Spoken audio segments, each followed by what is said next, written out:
Hi, this is Mark from LongIslandWatch.com. Today we're going to be getting into the Timex M79 Batman Automatic. So last year, you've heard mentioned a bunch of times, the Q Timex came out.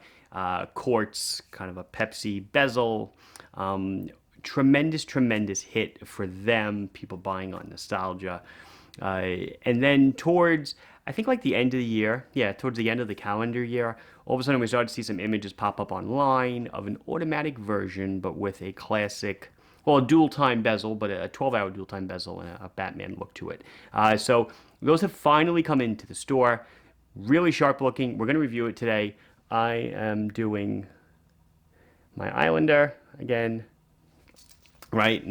Same SSDD, I guess, and then my wave dial, which will be making an appearance about a month, well, maybe late September, in some sort of case and design. You'll see what it is. It's not this, though. It's not exactly like this. Let's check out the M79.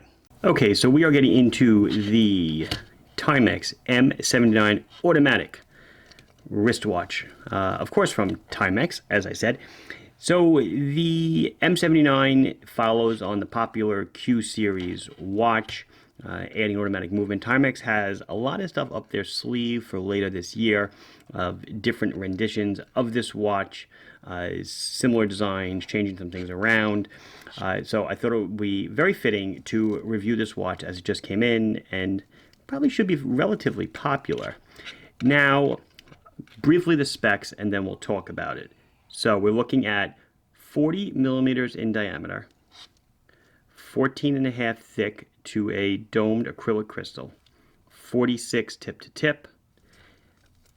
It's a Miyota, I'm pretty sure it's an 8215 automatic movement.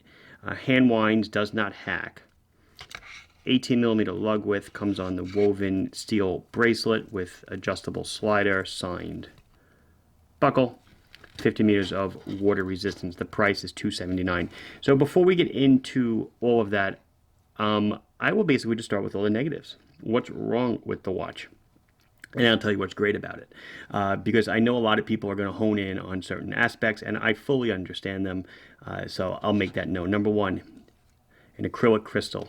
Period specific for the time it's trying to evoke, the 70s. But yes, it still is acrylic. I get it. It scratches. A tube of poly watch will probably go a long way for something like this. The bracelet tends to be a hair puller. Yes, I get it. Nice bracelet. Again, correct for the time it's trying to evoke, but maybe not the most ideal. You guys are going to hone in on the movement. Miyota 8215 arguably could be considered the base of base automatic movements. Yes, 40-hour power reserve, 21,600 beats per hour. Hand winds, does not hack. So when I go to change the time, it's not a screw down crown. The seconds hand keeps moving. It is a relatively low-cost movement. A Seiko movement probably would have been a better or higher quality choice. I would not expect them to go with a 9000 series Miyota, as that's at a much increased cost, but maybe even like an 821A or something that Miyota has now added hand winding and hacking. 50 meters of water resistance. It's supposed to be a dive watch, so what 50 meters does not belong on a dive watch. And the last, we'll talk about Loom. The last thing I'll hone in on is the price at $279. Yes, I know. At $279, there are. Look at the micro brand world. I'm not even going to say my own Islander, but I will. At $299, there are options for far less that get you far more. I fully get everything you're saying. So now, as someone that's held the watch in my hand, what can I say good about it? It looks great. You can't put a price on what makes you feel good. So the watch looks really awesome. Has the beautiful Batman bezel. It's classic dive time bezel. It's not 2 time zone. I might have said that in the opening. That would be my mistake. So black on top, blue on the bottom. It is a nice, actually a very solid feeling, 120 click unidirectional ratcheting bezel. A loom pip on it. For a Timex, I will say, it has excellent bezel action. Mercedes hands, red seconds hand, Day and a date window, black background, white writing, works very well. You can hand wind it. You can change the time with 2 clicks out. And 1 click out, you can change the day, 2 languages, and you can change the date. Okay? It does, of course, say Timex on it. We'll zoom out a little bit more on the dial. Whoops, there's your water resistance marking. Come on. Of 50 meters. Let's check out the crystal. The dome of the crystal is gorgeous. To replicate this in mineral, and not really expensive to replicate this in sapphire. Really expensive. I sell the Cocktail Time box sapphire crystal, and I think I sell it for $80 or $90. It's very expensive to replicate that in sapphire. Case back. I did not take the sticker off the case back, but you can see it is a Japanese movement. The bracelet is made in China. Water resistant, 50 meter stainless steel.